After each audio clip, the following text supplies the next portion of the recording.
လူကြီးမင်းတို့အားလုံးပဲမင်္ဂလာပါ Official ဆရာကြီး channel မှာပြန်လည်ကြိုဆိုလိုက်ပါတယ်ဗျဒီကနေ့တင်ဆက်ပေးခြင်းတဲ့အကြောင်းအရာလေးကတော့ဂုံးမောင်မင်းဆက်နောက်ဆုံးဘုရင်ဖြစ်ခဲ့တဲ့တီဘောမင်းနဲ့စုဖျားလက်တို့ရဲ့သမီးတော်ကြီးအရှင်ထိတ်စုမြတ်ဖရာကြီးခေါ်ပထမသမီးတော်ရဲ့တမိုင်းမလာခဲ့တဲ့ဘဝစာမျက်နှာလေးတွေကိုတင်ဆက်သွားပေးခြင်းပါတယ်ဗျ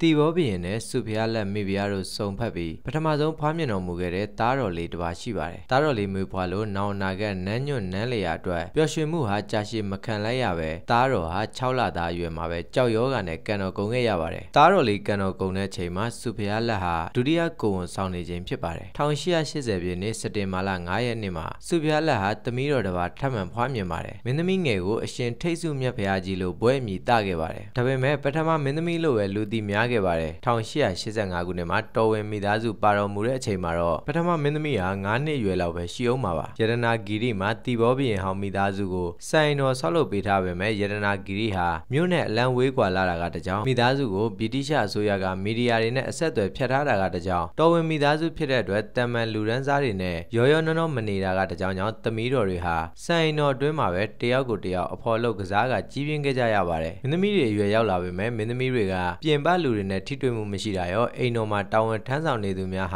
ာမိမိတို့ထက်အဆင့်နှိမ်မားသူတွေလိုသဘောပေါက်ထားကြတာကြောင့်ဒီလိုပဲသတ်မှတ်ထားခဲ့ရာကနေ1906အစောပိုင်းမှာပထမသမီးတော်ဟာအိမ်တော်တကမှုဖြစ်တဲ့ရုပ်ဖြောင်းမြောင်းငယ်ရွယ်သူမာရတီလူမျိုးဂိုလ်ပါနဲ့ချစ်ကျွမ်းဝင်ခဲ့မိပါတယ်ကိုဝန်ရပြီးသမီးလေးမွေးဖွားကနီးမှာပဲတီဘောဘုရင်နဲ့စုဖျားလက်တို့သိခဲ့ကြပါတယ်ဒီဖြစ်ရကြီးဟာတော်ဝင်မိသားစုအတွက်ဘယ်လိုမှလက်သင့်ခံနိုင်စရာမဟုတ်ပေမဲ့လွန်လေပြီးသောကိစ္စဖြစ်သွားတဲ့အတွက်ဒီသတင်းကိုအပြင်မထွက်အောင်တတ်နိုင်သလောက်ဖုံဖုံဖိဖိလုပ်ခဲ့ကြရပါတယ်နောက်မှသိရတာကဂိုလ်ပါမှာပထမအိမ်တော်ရှိနေတာပါပဲမယားကြီးရှိနေတဲ့ကိုပါဟာဟိန္ဒူလူမျိုးထုံးစံအတိုင်းနောက်ထပ်မိန်းမတစ်ယောက်ထပ်ယူဖို့ဆိုတာမဖြစ်နိုင်ပါဘူးတစ်ချက်ကနှစ်ချက်ဖြစ်ရတဲ့တော်ဝင်မိသားစုအတွက်ပထမသမီးတော်ဟာတိုးမဲဖြစ်ခဲ့ရပါတယ်ကိုပါကိုအိမ်တော်ကိုအဝင်မခံတော့ပေမဲ့ပထမသမီးတော်ဟာကိုပါနဲ့ချင်းတွေးကြရင်သူမအတွက်ကတော့ပျော်ရွှင်ခဲ့ရတဲ့နေ့တွေညတွေဖြစ်ခဲ့ပါလိမ့်မယ်တီဘောဘုရင်ဟောင်းကန်တော်ကုန်ပြီးတဲ့နောက်မှာတော့ဗြိတိရှအစိုးရကတော်ဝင်မိသားစုကိုဗမာပြည်ကိုပြန်ပို့ဖို့လုပ်ပါတယ်ကိုပါနဲ့မခွဲနိုင်တဲ့ပထမသမီးတော်ဟာရတနာဂီရီမှာသူကြံနေရမယ်လို့ဆိုပေမဲ့ဘယ်သူမှခွင့်မပြုတဲ့အတွက်ပြန်ရဖို့ဖြစ်လာပါတယ်ဒါပေမဲ့အဲ့ဒီအချိန်မှာသူဟာဒုတိယကိုဝန်ကိုစောင့်ထားခဲ့ပါပြီပြည်တော်ပြန်လာခြင်းကိုစုဖျားလက်က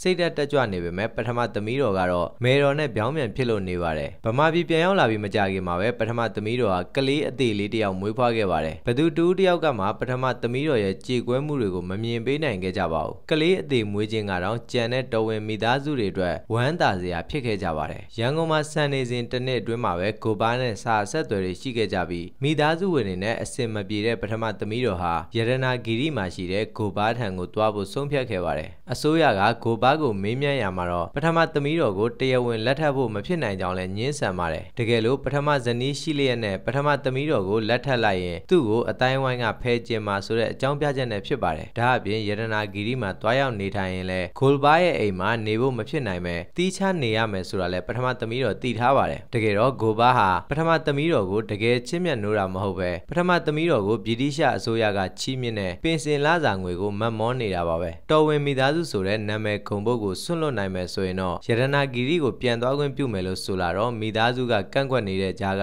ပထမသမီးတော်ဟာအချစ်ကိုရွေးချယ်ခဲ့ပါတယ်တကယ်တော့သူရွေးချယ်ခဲ့တဲ့အချစ်ဆိုတာသူ့ရဲ့ကဘာမှာပဲဖြစ်တည်နေတယ်ဆိုတာသူမသိနိုင်ခဲ့ပါဘူးဒါနဲ့ပဲ1920ပြည့်နှစ်ဇွန်လမှာပထမသမီးတော်နဲ့သမီးငယ်လေးတို့ဟာရတနာဂီရီကိုပြန်လည်ရောက်ရှိလာခဲ့ကြပါတယ်ဗမာပြည်ကိုရောသူ့မေတော်နဲ့ညီမတွေကိုရောသူနောက်ဘယ်တော့မှတွေ့ရတော့မှာမဟုတ်သလိုစုဖျားလက်မိဖုရားကလည်းသမီးတော်ကိုလွန်စွာနာကြီးခဲ့ပါတယ်မိသားစုစကားဝိုင်းမှာတော့ပထမသမီးတော်ရဲ့နာမည်ကိုနှုတ်ကဘယ်တော့မှထွက်မလာတော့ပါဘူးပထမသမီးတော်ဟာရတနာဂီရီကိုပြန်ရောက်ချိန်မှာတော့သမီးငယ်နဲ့တီးခြားအိမ်လေးတစ်လုံးငှားနေရပါတယ်အရင်ကစံတော်မူခဲ့တဲ့စံအိမ်တော်ကလည်းခုချိန်မှာဆိုင်မမဆိုင်တော့တာပဲဒါပေမဲ့အချစ်တစ်ခုအတွက်အရာရာစွန့်လွတ်ပြီးလိုက်လာခဲ့တဲ့ပထမသမီးတော်ဟာတီးခံခဲ့ပါတယ်ပတ်ဝန်းကျင်ကလည်းတရားဝင်ဇနီးရှိတဲ့ယောက်ျားတစ်ယောက်နောက်လိုက်လာခဲ့တဲ့ပထမသမီးတော်ကိုဖဲခြင်းသလိုလှုပ်လာကြပါတယ်ဂိုလ်ပါဟာသူ့စီလာရင်လည်းခဏတစ်ဖြုတ်လောက်ပဲလာပါတော့တယ်သူမျောလင်းခဲ့တဲ့စံအိမ်တော်တုန်းက ချစ်သူနဲ့အတူအိပ်ဆက်ခဲ့တဲ့ညတွေလိုမျိုးဘယ်တော့မှပြန်မရခဲ့တော့ပါဘူးအဲ့ဒီအချိန်မှာပထမသမီးတော်အတွက်တစ်လကိုပင်စင်လစာငွေရူဘီ200ထောက်ပံ့ပါတယ်1920ဝန်းကျင်ကလူတွေပြောပြချက်အရဆိုရင်အဲ့ဒီအချိန်တုန်းကရူဘီငွေ200ဆိုတ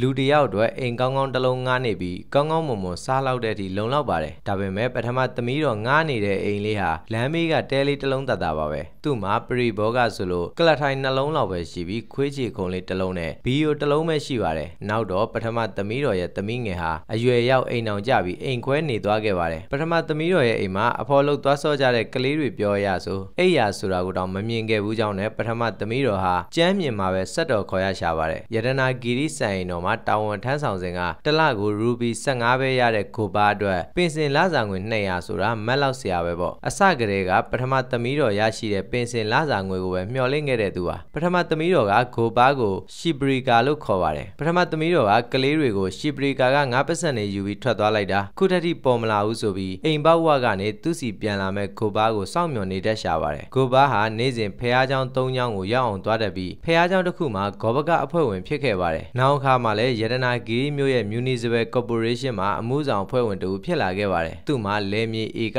200ကျော်ပိုင်ပါတယ်အဲ့ဒီတဲကတော်တော်များများဟာတီဘောဘရင်နဲ့ပထမသမီးတော်တို့စီကရခဲ့တဲ့ငွေကြေးနဲ့ဝယ်ယူခဲ့တယ်လို့အစိုးရကယုံကြည်ထားခဲ့ပါတယ်သူ့ဘဝအဆုံးသတ်ခါနီမှာစိတ်အခြေအနေတွေကြမ်းတမ်းလာခဲ့ပါတယ်စာလဲမတက်ရှာရိုးအားတဲ့ပထမသမီးတော်အတွက်ဘဝမှာရရှိခဲ့တဲ့အချစ်ကပဲသူ့ဘဝကိုတတ်ခဲ့တာလားသူ့ရဲ့ရွေးချယ်မှုကပဲတတ်ခဲ့တာလားမသိကြပါပဲပထမသမီးတော်ဟာသူ့ရွေးချယ်မှုရဲ့နောက်ဆက်တွဲစိုးကျိုးတွေကိုရင်စည်းခံခဲ့ရရှာပါတယ်သူမကွယ်လွန်ခင်နှစ်အနည်းငယ်တုန်းကဗမာသတင်းတော်တယောက်ကပထမသမီးတော်ထံအင်တာဗျူးလုပ်မယ်ဆိုပြီးလာတွေ့ပါသေးတယ်ပထမသမီးတော်ကဗမာပြည်ကဘယ်သူနဲ့မှအဆက်အသွယ်မလုပ်လို့ဘူးဆိုပြီးညှင်းပယ်ခဲ့ပါတယ်သတင်းတော်ကအရန်အဝေးကြီးကလာခဲ့ရကြောင်းပြောပြီးမင်းသမီးကျွန်တော်ကိုရိုက်ချင်လဲရိုက်ပါကန်ချင်လဲကန်ပါဆဲချင်လဲဆဲပါဒါပေမဲ့အိမ်ထဲကိုတော့ခဏလေးဝင်ခွင့်ပြုပါလို့တောင်းပန်တော့ပထမသမီးတော်ကအိမ်တကားကိုနည်းနည်းလေးဟပေးလိုက်တာနဲ့သတင်းတော်ကအတင်းတိုးဝင်လာခဲ့ပါတယ်ပထမသမီးတော်ငိုနေတာကိုသူတွေ့ပါတယ်ကျမဘွားဆုံးခဲ့ပါပြီရှင်ကဘာများသိကျင်တာလဲလို့မေးတော့ကျွန်တော်တို့ဗမာပြည်သူတွေကိုမင်းသမီးခုလိုဒုက္ခရောက်နေရကြောင်းပြောပြကျင်လို့ပါလို့ဆိုတော့ပထမသမီးတော်ကဗမာပြည်သူတွေဟုတ်လားသူတို့ကကျမကိုသတိရကြမှာလားတဲ့ဆောင်းမအတွက်မင်းသမီးကိုဓာတ်ပုံရိုက်မယ်လို့တော့ပထမသမီးတော်ဟာဆင်းရဲလွန်ပြီးအဝတ်စားတွေလည်းစုပ်ပြတ်နေတာကြောင့်ပုံရိုက်မခံတော့ပဲပုံအဟောင်းလေးကိုပဲထုတ်ပေးရှာခဲ့ပါတယ်တကယ်တော့တီဘောဘရင်မိသားစုကျူးလွန်ခဲ့တဲ့ပြစ်မှုတွေရှိပေမဲ့လို့ပေါ့တဲအိမ်အိုလေးတဲ့ပြန်ပြင်မရတော့တဲ့အမားတွေနဲ့တယောက်တည်းအတီးကျန်ရှင်သန်ခဲ့ရတာနှစ်ပေါင်း28နှစ်ကျော်ပါလူလောကနဲ့ထိတွေ့ခွင့်မရခဲ့တဲ့သူမဟာအရွယ်ရောက်လို့ရင်ခုန်တတ်တဲ့အချိန်မှာ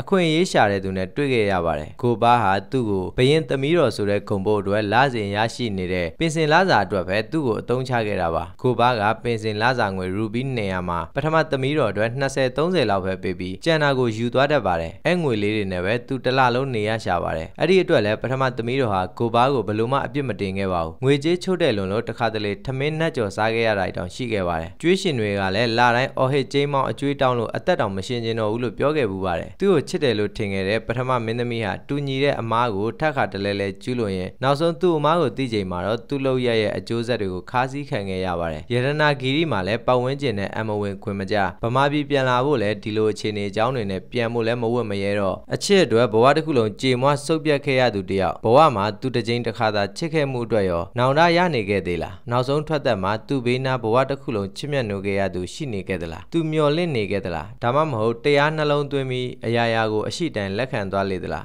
ကျွန်တော်တို့တခုမှသေချာမသိနိုင်ခဲ့ပါဘူးပထမသမီးတော်ကန်တော်ကုံပြီးနောက်အယိုးပြာအိုးကိုဗမာပြည်ပြန်တယ်မလားယရနာဂီရီမှာရှိတဲ့ခမဲတော်အုတ်ကူနာမှာတည်ထားတဲ့ဂူပြတ်သက်မှာပဲထည့်မလားမဆုံးဖြတ်နိုင်ဖြစ်နေတဲ့အချိန်မှာနောက်ပိုင်းကျအဲအုတ်ကူတွေကိုလည်းအယိုးအိုးမထည့်ခဲ့ဘူးလို့အတန်တွေထွက်လာပါတယ်ပထမသမီးတော်ရဲ့အယိုးပြာကိုပြန်ပေးဖို့ပထမသမီးတော်ရဲ့သမီးကပြန်တောင်းပေမဲ့အယိုးပြာတွေကိုနေရာမားပြီးထားခဲ့မိတယ်လို့နဲ့နှစ်ပေါင်းများစွာကြာချိန်မှာတော့မေးမိန်ပျောက်ကွယ်သွားခဲ့ရပါတယ်အသက်ရှင်နေခဲ့တဲ့ဘဝတစ်လျှောက်လုံးဒီပါဗမာပြည်သူတွေစီကရောယရနာဂီရီပတ်ဝန်းကျင်ကရောထွက်ပြေးပုန်းရှောင်နေခဲ့ရတဲ့ကိုချစ်ခဲ့ရသူရဲ့အချစ်ကိုမရခဲ့ပဲလှည့်စားခံရပြီးဘဝတွေကြေမွားခဲ့ရတဲ့ပထမသမီးတော်ဟာအသက်ရှင်နေစဉ်မှာလူတွေရဲ့သတိရမှုကနေကင်းဝေးနေခဲ့သလိုတေဆုံးသွားပြီးတော့လဲသူနာကြီးခဲ့တဲ့အရာအလုံးကနေထွက်ပြေးပျောက်ကွယ်ခဲ့ရပြန်ပါတယ်။နတ်ရွာဆန်သွားခဲ့ရခြင်းကပဲပထမသမီးတော်ရဲ့နာကျင်မှုဒုက္ခပေါင်းချုပ်ငြိမ်းရာဖြစ်ခဲ့ရပါတယ်။ယခုတင်ဆက်ပေးခဲ့တဲ့အကြောင်းအရာလေးကတော့ကုန်းမောင်မင်းဆက်နောက်ဆုံးဘုရင်ဖြစ်ခဲ့တဲ့တီဘောမင်းနဲ့စုဖျားလက်တို့ရဲ့သမီးတော်ကြီးအရှင်ထိတ်ဆုမြတ်ဘုရားကြီးလို့ခေါ်တဲ့ပထမသမီးတော်ကြောင့်လေးကိုတင်ဆက်ပေးခဲ့တာပဲဖြစ်ပါတယ်ဗျ။ကျွန်တော်ရဲ့ဗီဒီယိုလေးကိုဆုံးတဲ့ထိလိုက်ပါကြည့်ရှုပေးကြတဲ့လူကြီးမင်းတို့တယောက်ချင်းစီတိုင်းကိုလည်းကျေးဇူးတင်ပါတယ်ဗျ။နောက်ဗီဒီယိုလေးမှာပြန်တွေ့ကြမယ်နော်။